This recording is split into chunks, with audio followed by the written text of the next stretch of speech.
Your mother's big ass. Talking Dicks, welcome. We're Dicks. We like to talk from the very popular web series, The Two Dicks. And this is the very special edition because it's the Patreon page, members only edition. And we have a special guest interview. Tom Cotter was a runner-up on America's Got Talent. He has his very own Comedy Central Presents. You heard him on Howard Stern numerous times. And The Tonight Show with Jay Leno. Let's give it up for Tom Cotter. Give him a hand, everybody. Al, welcome Tom Cotter. Welcome. Thank you for having me, gentlemen. All right, Tommy. Do I see Tom? I don't see Tom right now. Yeah, Tom. Should I be seeing Tom? Speak up, Tommy. I'm right here. You can see me. Am I little? There we are. What's going on with the... You know what it is? I think Al's audio is dominating, so it's riding you a little bit. So can you just feel free to speak into your little Chime device in there. a little more? There you go. Yeah. There you go. Yeah. Yep. All right. I like it. So you're in the office. You're doing some serious writing. Serious Yeah. writing. Uh-huh. I got a fax coming in. Hello, Next Stop Wonderland. Tom Cotter and I were glorified extras. We were under fives, right? In Next Stop Yeah. Wonderland or something like that. Yeah. So I'll show a clip right here. I didn't mean it to be this way. The reasons why I'm leaving are on this tape. It points out the 6 points of why I think our relationship is doomed.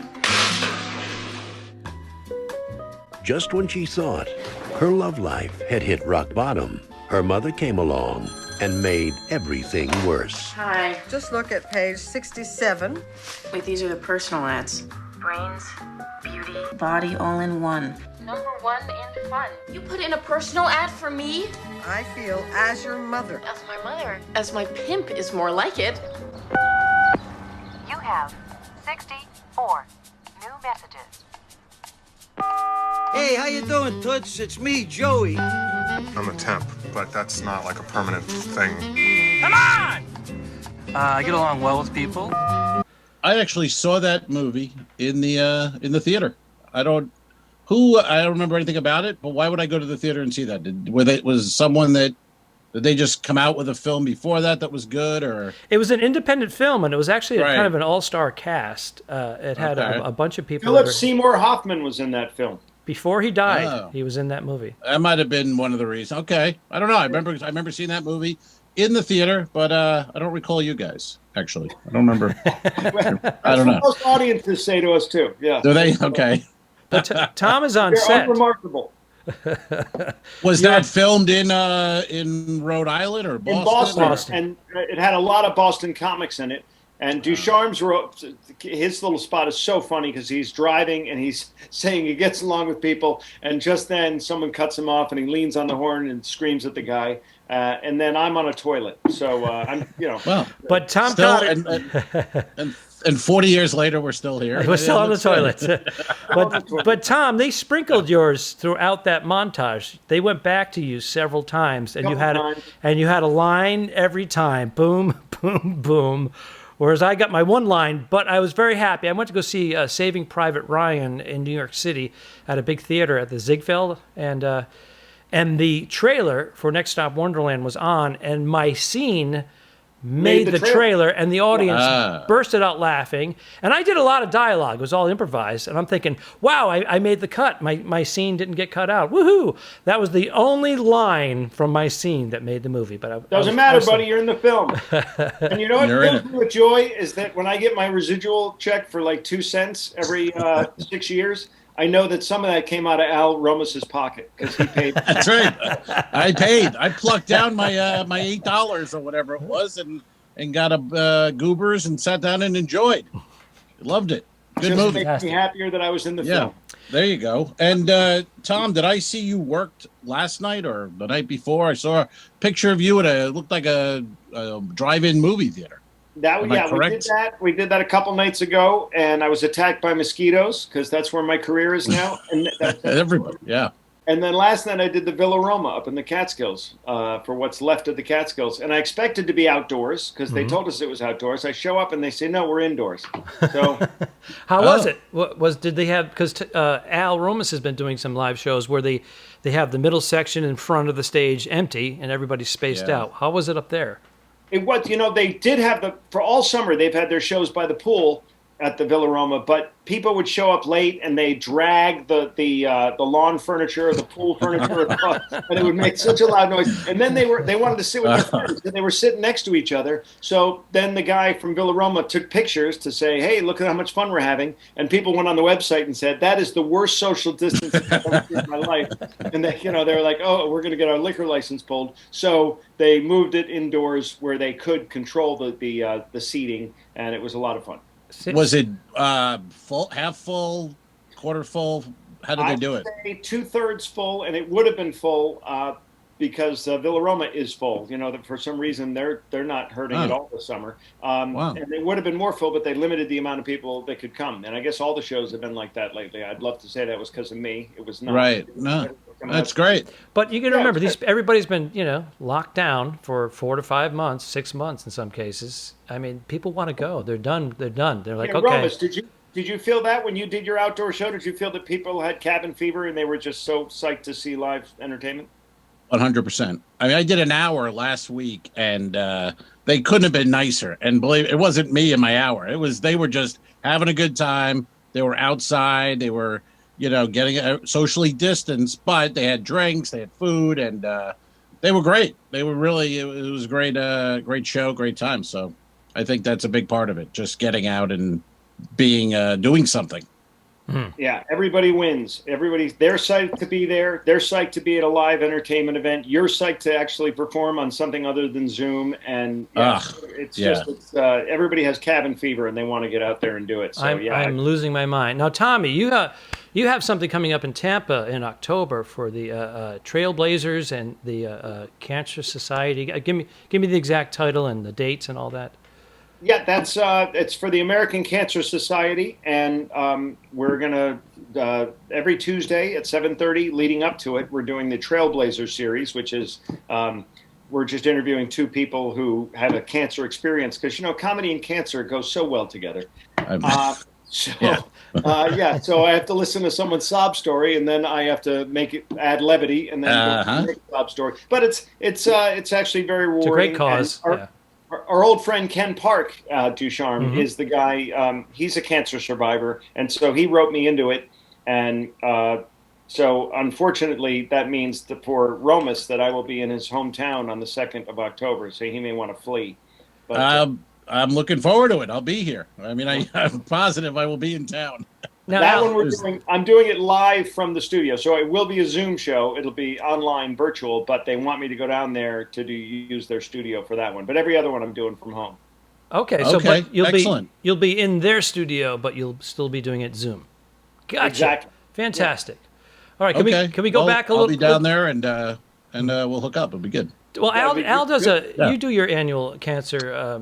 We did. We canceled this year's. We do one every year at the Straz Center in Tampa, Crack Up Cancer, and we skipped this year though. We were going to do a satellite one in Fort Lauderdale, but again, canceled till next year. But it's the same scenario with the host of it who created it would go on stage and talk about his 2 parents, how they lost their lives, and then he would show video of all the dead people. Everyone would contribute a picture or a video of their family member. So you'd get 20 minutes of just the saddest shit in the world. And then we start the show up. And last year we had, we got to get somebody up front to just be funny and right out of the bat and just be kind of goofy. And we had Mike McCarthy come in. Oh, great. It was perfect. Barbarian, the comedy Barbarian. Yes.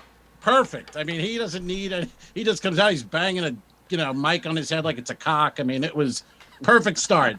People been crying, now they're laughing. It was great. Al, isn't that your bit? Don't you bang your cock on your head with the microphone? I bang my cock wherever I can.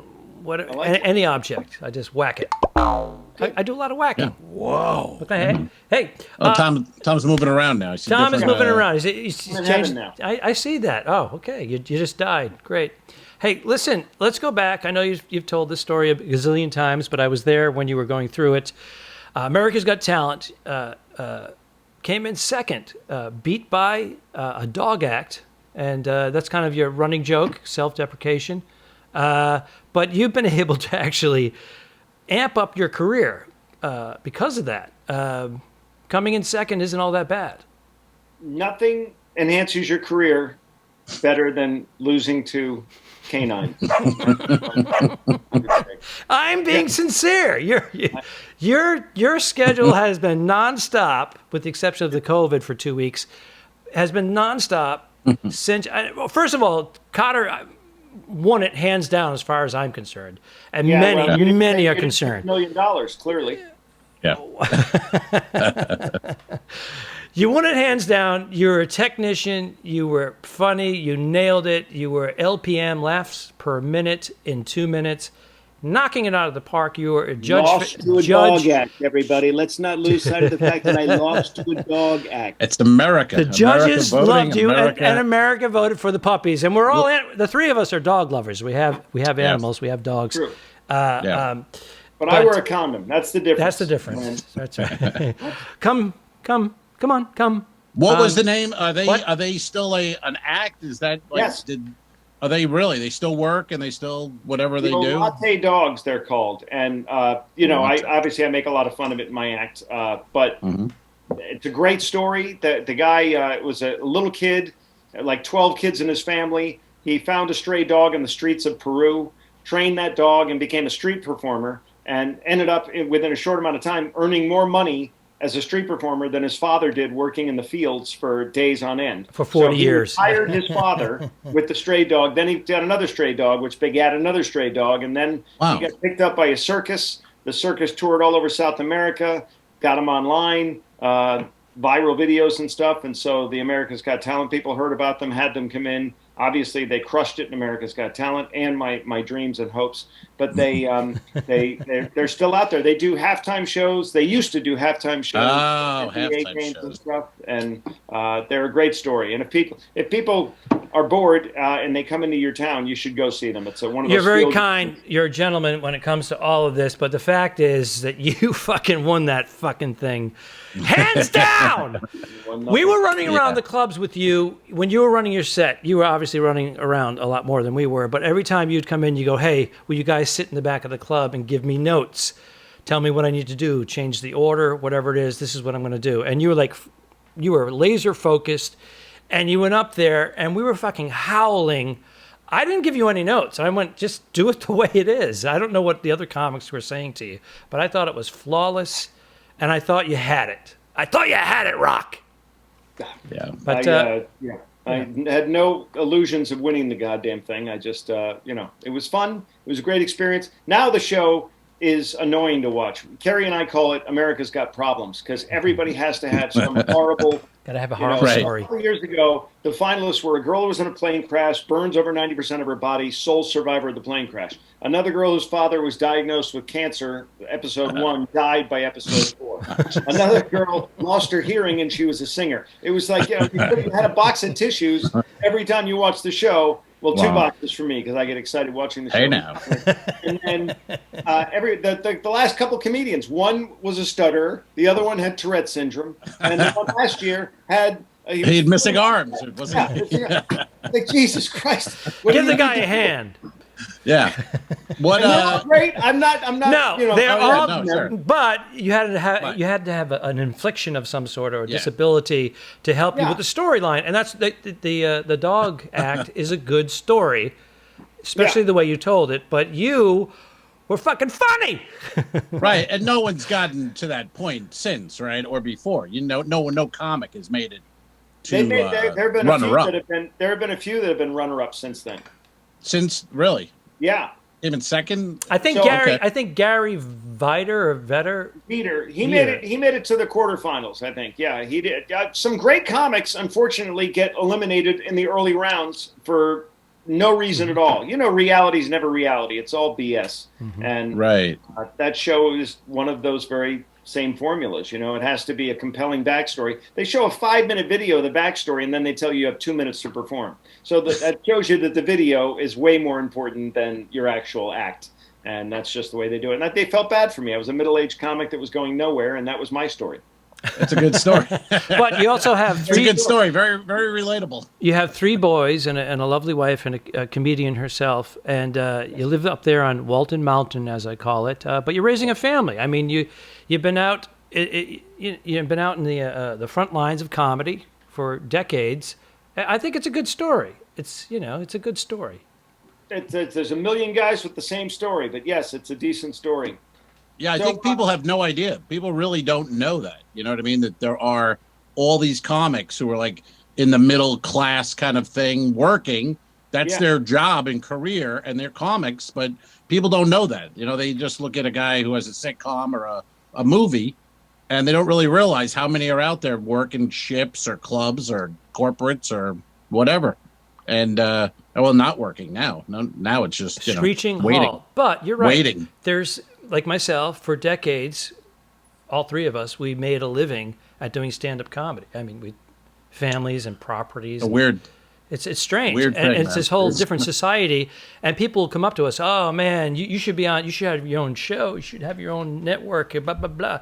You're so funny. And then you just say, well, this is what I do. Yes, I do this for a living. I would love to have the big deal. I would love to have the movie career and all that. But I'm successful on this level. I just want to go to a higher level. It's success.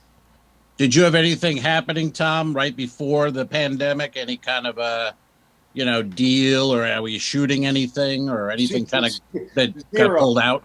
Zero. I had just gone in the fall. I had gone to the Laughing Skull Comedy Festival down in Atlanta. Uh-huh. And I was eliminated from that competition on the first day. So that's what I had going into this thing. But to Al's point, to Ducharme's point, it's great to have something for us, as he says, the guys who are below the radar to, if we don't have a sitcom, to have primetime eyeballs on you is such a gift. So as much as I besmirch the show, it's great. Oh, yeah. A lot of guys, Matt Reese had a decent run, and other people have had great runs and on those shows. And Last Comic Standing, same thing. It's a primetime opportunity for us. Since Star Search is off the air, those shows are a gift. But remember when we used to say we hate reality TV, I hope it dies, and now we're all sleeping with the enemy. So go figure.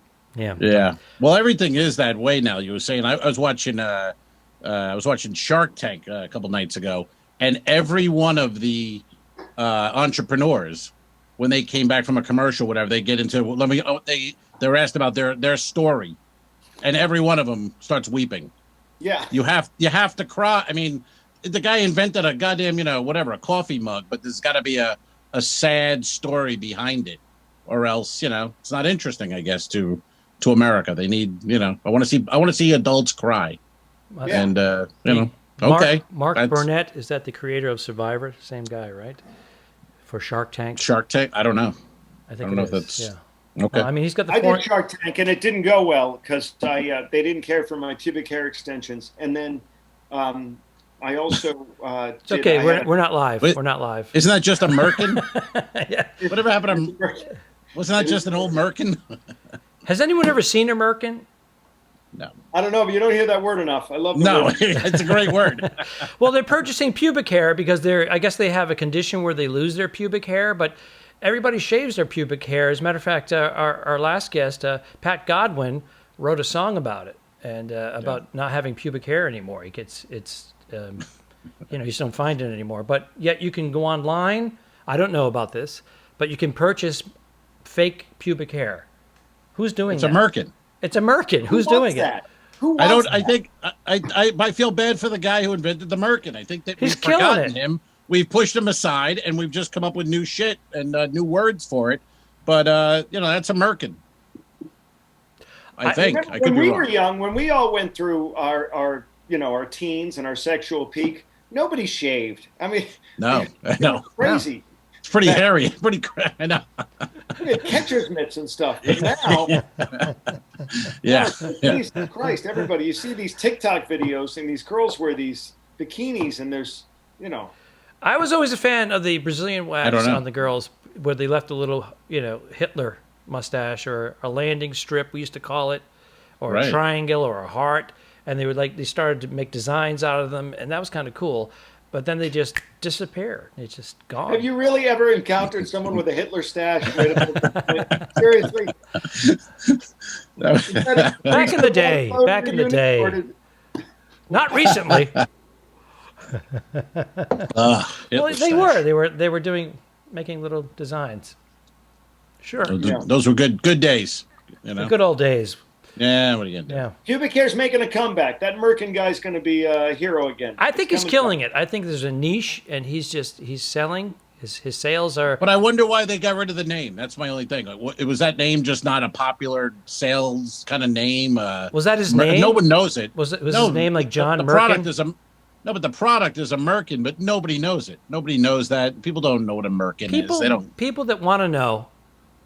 I don't think the kids today. I don't think the kids today are aware of a Merkin, but they know what fake pubic hair is. Were you excited when you first started seeing growth down there as a young person? Myself or you?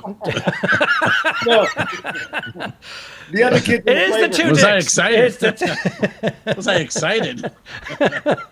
I got punched in the face for fucking looking. Well, No. I don't know. I'm just talking about going through that stage of puberty. Tom, you have 3 boys that are going through various stages now. Do you guys have this discussion? Is it open in your house? Do you guys walk around like Usually hippies? talk about it while we're styling it. Yeah. You can't style like to style their pubic hair. With the Jerry curl? You use that? Curling iron and a blow dryer. It's a lot of fun. Jesus. Yeah, the boys, you see it. Actually, they have Cameron, my oldest twin, has really furry, like Sasquatch legs. So although I haven't seen his junk, I'm assuming he's got a little Yeti going on down there. You know what I mean? Yeah. No, I'm part Portuguese, so my legs are very hairy. And as we get up into this area, I have to do some yard work. I have 2 guys come over on Wednesdays, and I'm good. I do sound effects. And your jizz smells like blood pudding, right? Because that's a Portuguese thing, right? Tom, the kids. There's Sorry. children watching this. Sorry. We were just talking about pubic hair. I don't know if you remember. Yeah, I don't. This was not in the notes that I sent to Tom earlier in the week. I'm sorry. I didn't mean to make. I'm sure Pat Godwin was nice and clean when he did a song about pubic hair. It was just a nice song about no one has pubic hair anymore. We didn't really delve that deeply into the Merkin. This is pretty graphic here. This is blue. Al accuses Little me of blue. being blue all the time. I love Al's all the swag behind him. Look at all that 2 dicks swag behind you. Oh yeah. This is where I live, Tom. This is my room. It's awesome. the store. It's the studio. You got your mugs, you got your stuff, and a couple of maybe a fake cigarette from an episode. We got pulled off Facebook a couple of times because of the fake cigarettes. They said, "Did you really?" Yeah, Facebook. We had to fight them. We had to plead our case, and they eventually lifted it. We said it's a parody. It's a parody. It's a fake cigarette. It's fake booze. Well, some of the booze the name they could do. Yeah. Well, we had they couldn't handle the name. Amazon is having trouble with the name. We're battling with them. They're still reviewing us on Amazon. But That's unbelievable. But this isn't about us. This is about our guest. And what do we have? There's a story of a man named Tommy. He had 15 children. I wish someone would make a meme saying that was the first Zoom meeting. They did. Oh, I'm sorry. You're being sarcastic. Yeah. I'm sorry. Yeah, it's fucking 8,000 person to post it. All right. Yeah, I don't mess around. So how are your wives, gentlemen? How are your wives? Big fan of both of your wives. Same here. Same here. Mission accomplished. Yeah. Are you conjuring up George Bush Jr.? No. This is, that's my military days. Right. I was in the military. Yes. Oh, I didn't know that. I didn't know. I thought you were a Nantucket cop for a summer. I did some SEAL training. I worked at SeaWorld. Hello, everybody. Tom Cotter. Can you tell us the Nantucket police story? There are a few Nantucket police stories. The one where you were like trying out the squad. You took the squad car out and you're on your own, and you wanted to see what it was like to sit in the back seat of the squad car. Yes. Oh, let's hear this. Yeah, man. All right. So I get hired as a rent-a-cop, a summer cop on Nantucket. No gun. My billy club is this long. They called it a marital aid. It was pathetic. I was basically a meter maid. And so they made the mistake of giving me a police cruiser on a few occasions, and they gave me one, and I took it out to Matticat, the way end of the island, and off to the dunes because I wanted to take a picture of the dashboard. You ever see a police car dashboard? That's where the fellas go. You know what I'm saying? And all that stuff. Mm-hmm. Keep it clean, Ducharme. I'm sorry. Back your story up 2 sentences because I cut you off. Okay, well, so I took it off the beaten path in Nantucket to some like sandy roads, and then I don't know why you got to put something up on my screen in front of me. I don't know what that's all about. As long as they get rid of it. If you don't like the story, just say I don't like the story. Please continue. Ignore the man behind the wall there. Yeah. So I pull off and I get in the back seat to take a picture because this is back we didn't have cell phones. This is in the 80s, 86. So I had one of those disposable paper cameras. Remember those? So I get in the back seat, and as I crawl in the back seat to take the picture, I want to take it through the screen. You know, the prisoners sit behind the screen. I wanted to take the dashboard of the screen. I get in the back seat. I hear click. I look over, and the door's shut. And if you've ever been in a police car, you know you don't have door handles inside the back.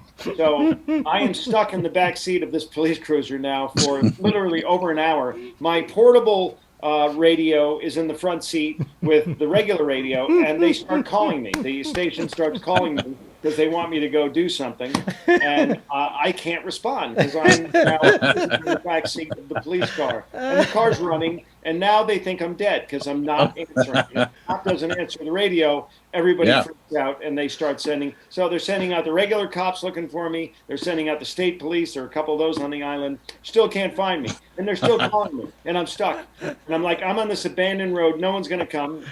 Finally, the guy, I was living with 7 guys, and one of them was a guy named Henry who lived in a fish market, worked in a fish market, and stank to high heaven. And he also smoked Camel non-filters, so he reeked constantly.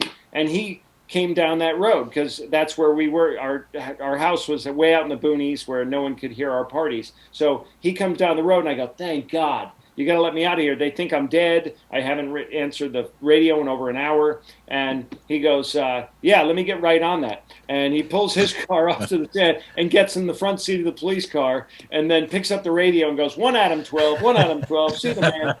And so now there's a cop missing and someone's on the police channel and they don't know what's going on. And then he puts the car in drive and starts going over sand dunes like this. Like I am flopping around like a flounder in the back seat.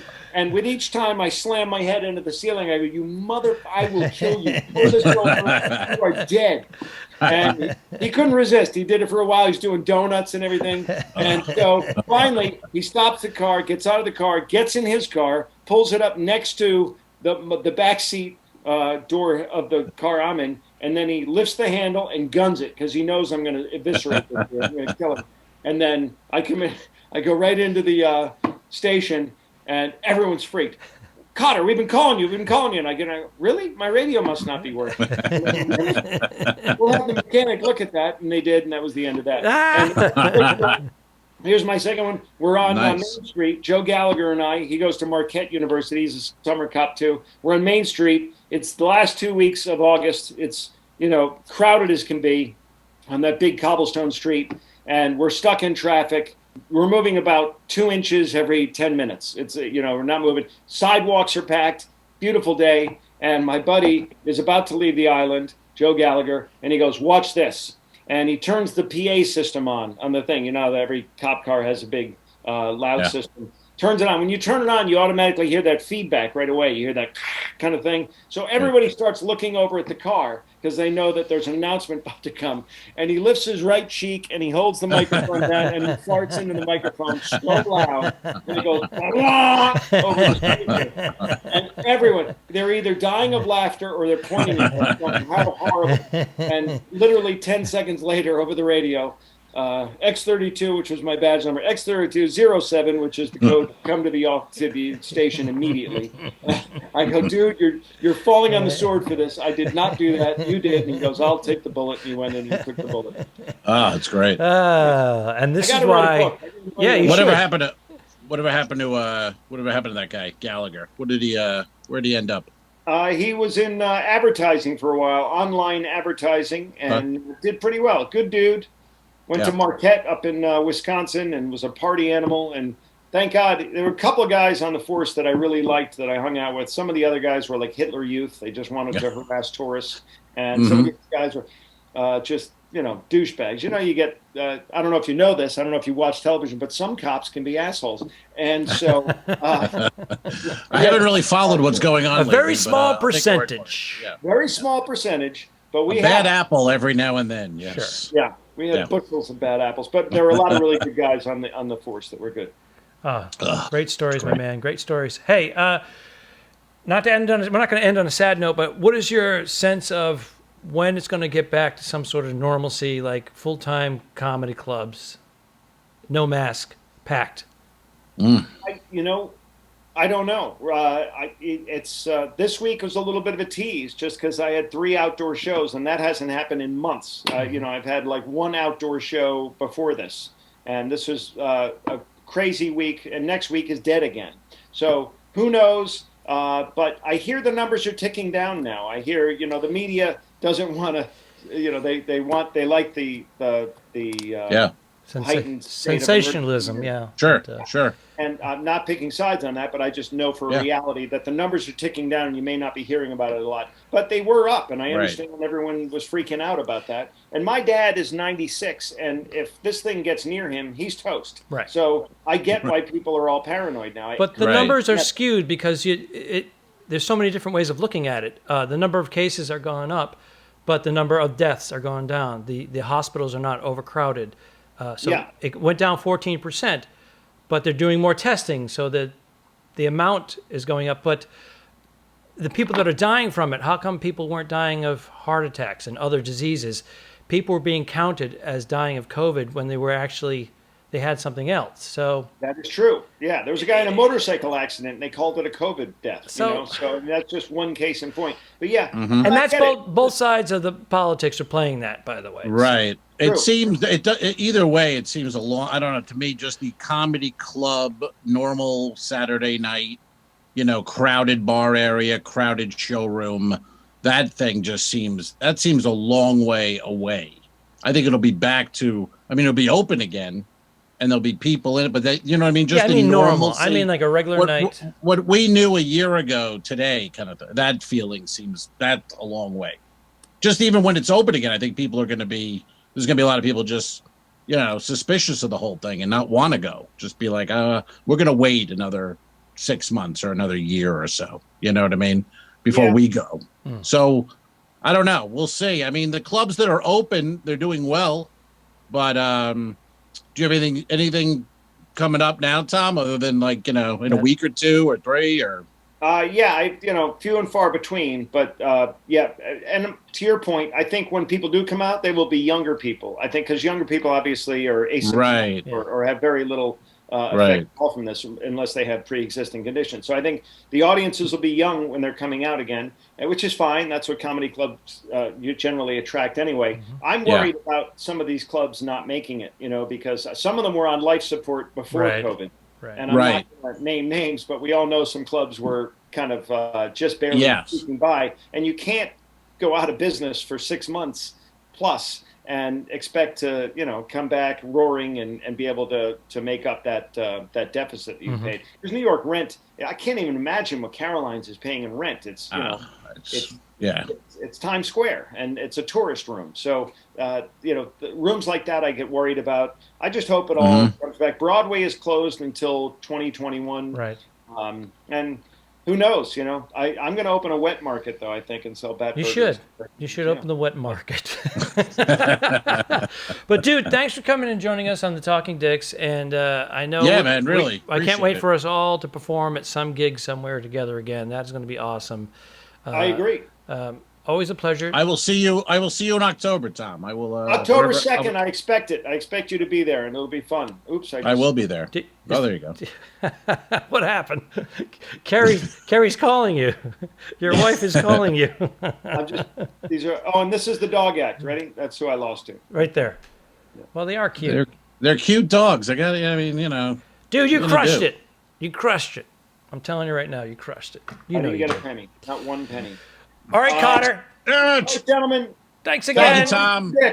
Thank you, supporters. You can only see this here. Nowhere else.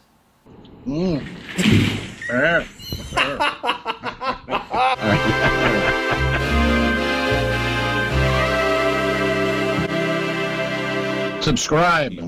Mary.